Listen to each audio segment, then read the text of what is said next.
ఒక దేశాధినేత నగరంలోకి ప్రవేశిస్తున్నాడు అంటే ఆ వాతావరణం ఎలా ఉంటుందో ఒక్కసారి ఊహించండి. అంటే బుల్లెట్ ప్రూఫ్ వాహనాలు, ఆకాశాన్ని అంటేలా నినాదాలు. అవును, అడుగడుగునా కట్టుదిట్టమైన భద్రత కూడా ఉంటుంది కదా.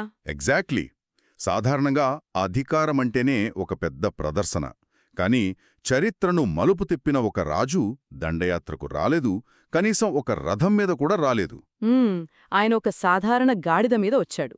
ఆ ప్రవేశం ఒక సామ్రాజ్యాన్ని కాదు, మొత్తం మానవ చరిత్రనే ఎలా మార్చేసిందో ఆలోచిస్తే నిజంగా ఆశ్చర్యం వేస్తోంది.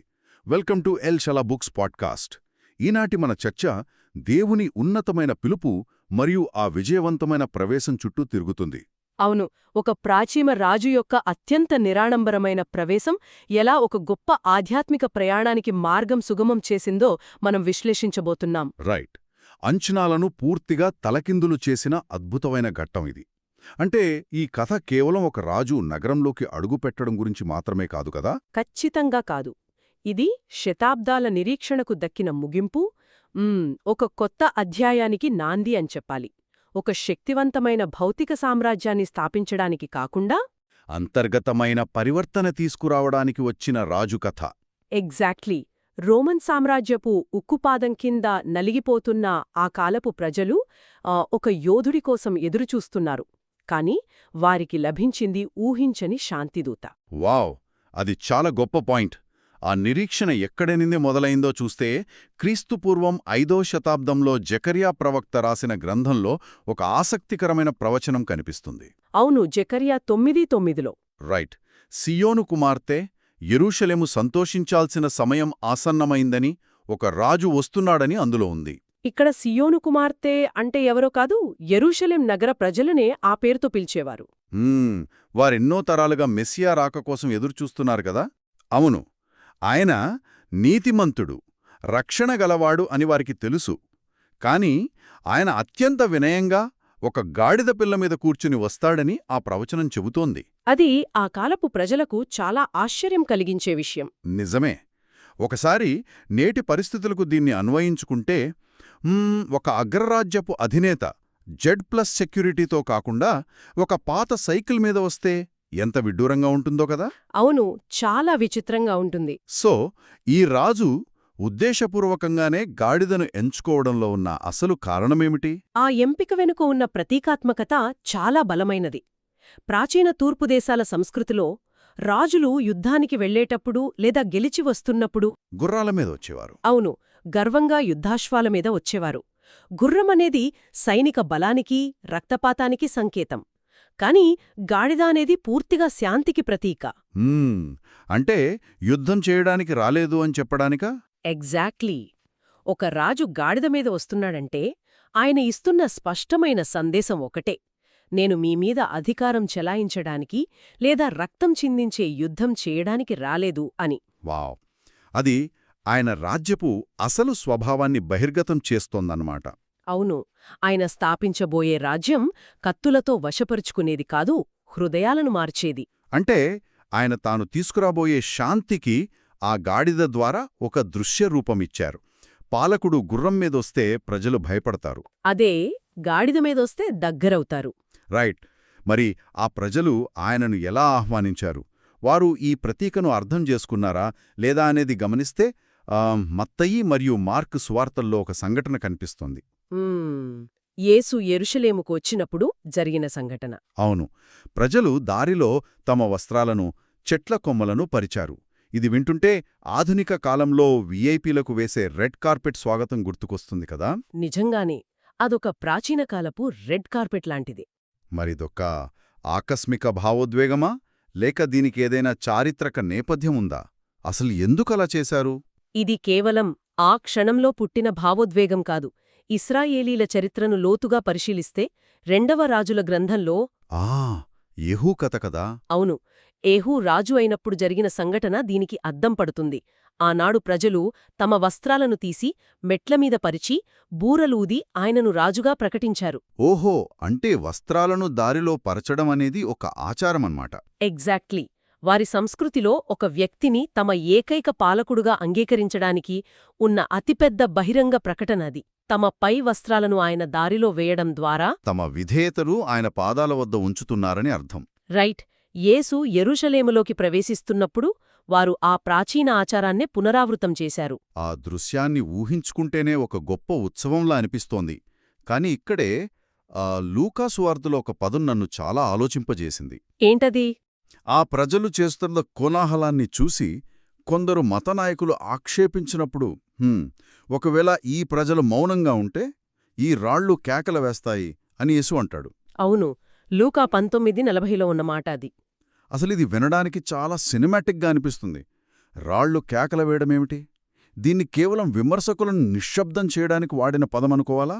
లేక సృష్టికర్తకు ఉన్న సంబంధమా అనా? ఇదొక అద్భుతమైన కోణం. ఇది కేవలం ఒక అలంకారిక పదం కాదు. సృష్టి మొత్తం ఆ ప్రవేశాన్ని గుర్తిస్తోందని దీని అర్థం. వావ్! అంటే ఆ క్షణంలో జరుగుతున్నది మామూలు పర్యటన కాదు. ఖచ్చితంగా కాదు. సృష్టికర్త తన సృష్టిలోకి అడుగుపెడుతున్న అపూర్వమైన ఘట్టమది. మానవులు ఆయన గొప్పదనాన్ని గుర్తించకపోయినా ఈ ప్రకృతి, ప్రాణములేని రాళ్లు కూడా ఆయన రాకను ప్రకటిస్తాయి అనేది దీని అంతరార్థం. అంటే దేవుని సంకల్పాన్ని ఏ మానవశక్తి ఆపలేదని అర్థం? అవును, అది ఆపలేని ఒక విశ్వజనీనమైన ఉత్సవమని ఇది స్పష్టం చేస్తోంది. ఆ క్షణాన్ని ఆపడం ఎవరి తరమూ కాదన్నమాట. ఇంత అద్భుతమైన స్వాగతం తర్వాత ఆ శాంతియుత రాజు నేరుగా ఎక్కడికి వెళ్లాడో చూస్తేనే ఒక పెద్ద చిక్కుముడి ఎదురవుతుంది. ఆయన రాజభవనం వైపు వెళ్లలేదు కదా? అదే ఆశ్చర్యం.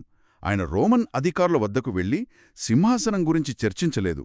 ఆయన నేరుగా దేవాలయం వైపు, అనగా ఆ సిటీ ఆఫ్ జియోన్లోని ప్రార్థనామందిరం వైపు వెళ్తాడు. అవును, అక్కడ జరిగిన సంఘటన అందర్నీ ఆశ్చర్యపరుస్తుంది. అక్కడ మత్తయి సువార్తలో ఉన్న వర్ణన చూస్తే ఆయన దేవాలయంలోకి వెళ్లి అక్కడ వ్యాపారం చేస్తున్న ప్రజల మీద తీవ్రమైన కోపం వ్యక్తం చేస్తాడు. బల్లలను తిలగేస్తాడు కూడా. ఎగ్జాక్ట్లీ. నా మందిరం ప్రార్థనా మందిరం అనబడుతుంది, కాని మీరు దీనిని దొంగల గుహగా మార్చారు అంటాడు. ఇక్కడొక పెద్ద వైరుధ్యం కనిపిస్తుంది గదా?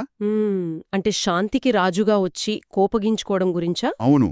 గాడిద మీద అంత ప్రశాంతంగా, వినయంగా వచ్చిన వ్యక్తి దేవాలయంలోకి వెళ్లగానే అంత తీవ్రమైన అల్లరి ఎందుకు సృష్టించాడు? ఈ రెండు వ్యతిరేక స్వభావాలు ఎలా సరిపోల్తాయి? పైకి ఇది వైరుధ్యంలా కనిపించినా లోతుగా పరిశీలిస్తే ఇందులో ఒక పరిపూర్ణమైన తర్కముంది. ఆయన నగరంలోకి ప్రవేశించిన తీరు ఆయన దేనికి ప్రాధాన్యత ఇస్తున్నాడో సూచిస్తుంది. అంటే రాజకీయ అధికారం కన్నా వేరేది ముఖ్యమనా? ఎగ్జాక్ట్లీ.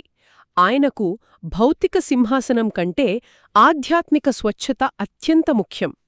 దేవునితో మనుషులు సహవాసం చెయ్యాల్సిన ఆ పవిత్రమైన స్థలంలో వ్యాపారం జరగడం ఆయనకు నచ్చలేదు. అవును, పేదలను దోచుకునే స్వార్థం రాజ్యమేలడం ఆయనను కలచివేసింది.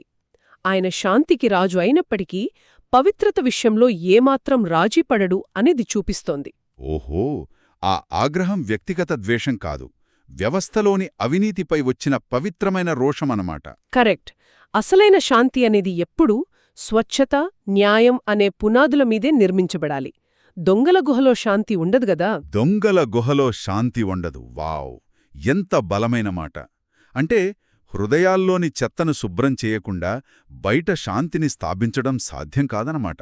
అవును, అందుకే భౌతికమైన శత్రువుల మీద కాకుండా ఆయన ఆ ఆధ్యాత్మికమైన అవినీతి మీద తన మొదటి యుద్ధాన్ని ప్రకటించాడు. రైట్. ఆ శుద్ధీకరణ తర్వాత ఆయన ప్రయాణం ఎటువైపు సాగుతోందనేది గమనిస్తే ఆయన రాక వెనుక ఉన్న అసలు ఉద్దేశ్యం అర్థమవుతుంది. ఆయన ప్రయాణం కేవలం ఆ ఒక్కరోజు ఉత్సవం కోసం కాదు.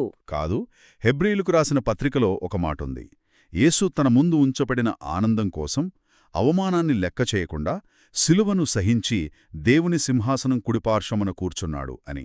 అవును, హెబ్రీ 12:2లో ఈ మాట కనిపిస్తోంది. ఒక గొప్ప రాజు తన సొంత ప్రాణత్యాగానికి తానే స్వయంగా నడిచి వెళ్లడమనేది సాధారణ రాజకీయ అంచనాలకు పూర్తిగా భిన్నంగా ఉంది గదా? ఖచ్చితంగా. ఈ ఘట్టమే చరిత్రలో ఆయనను ప్రత్యేకంగా నిలబెడుతుంది.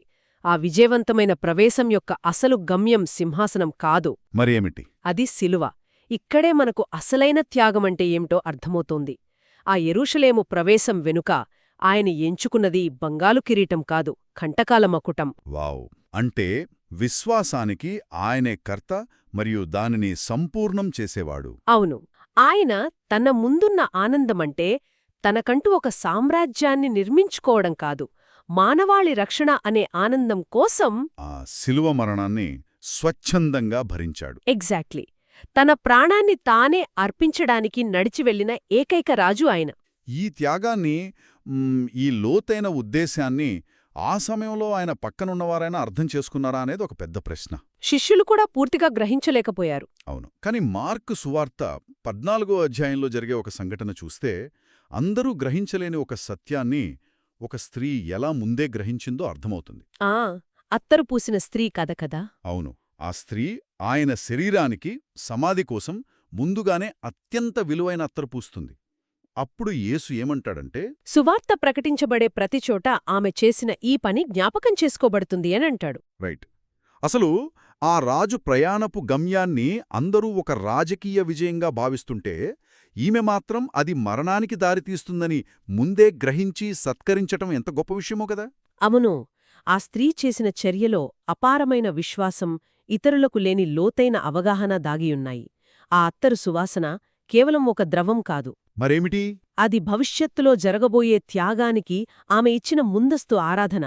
అందరూ ఆయనను రోమన్ల నుండి విడిపించే రాజకీయ నాయకుడిగా చూస్తుంటే ఆమె మాత్రం ప్రాణాలను అర్పించటానికి సిద్ధపడిన బలిపశువుగా చూసింది. ఎగ్జాక్ట్లీ. ఆమె సమర్పణ వెనుక ఉన్నది కేవలం భక్తి మాత్రమే కాదు, ఆయన రాక వెనుక ఉన్న అసలు ఉద్దేశ్యాన్ని అంగీకరించడం. అందుకే ఆమె చర్యకు అంతటి శాశ్వతమైన ప్రాముఖ్యత లభించింది. ఆ స్త్రీకి ఉన్న స్పష్టత నిజంగా ఆశ్చర్యపరుస్తుంది. సో ఈ మొత్తం కథను మనం పరిశీలిస్తే రాజు తన ప్రయాణాన్ని ముగించాడు, త్యాగం చేశాడు, సరే. మరి ఈ చరిత్ర నేటి మానవాళికి ఎటువంటి మార్గనిర్దేశం చేస్తోంది? ఇక్కడే మనం ఆ ఉన్నతమైన పిలుపువైపు పరుగు అనే కాన్సెప్ట్ గురించి మాట్లాడుకోవాలి. అవును, ఇది మన జీవితాలకు చాలా దగ్గరగా ఉండే అంశం. హెబ్రీలకు రాసిన పత్రిక 12వ అధ్యాయం 1వ వచనంలో సులువుగా చిక్కులబెట్టే పాపాన్ని, ప్రతి భారాన్ని పక్కన పెట్టాలి అనే ఒక సవాలు కనిపిస్తుంది. రైట్. ఇది అచ్చం ఒక మారథాన్ పురుగుపందెం లాంటిది. ఇప్పుడు ఒక వ్యక్తి 20 కిలోల బరువైన బ్యాగును వీపుమీద వేసుకుని మారథాన్ పరిగెత్తగలడా? అసలు పరిగెత్తలేరు. అడుగు ముందుకు వేయడమే కష్టం కదా. అసాధ్యమది. అలాగే మనం ముందుకు సాగాలంటే మనల్ని వెనక్కి లాగే భారాలను పక్కన పెట్టాలి. ఈ మ్యారథాన్ పోలిక చాలా ఖచ్చితమైనది.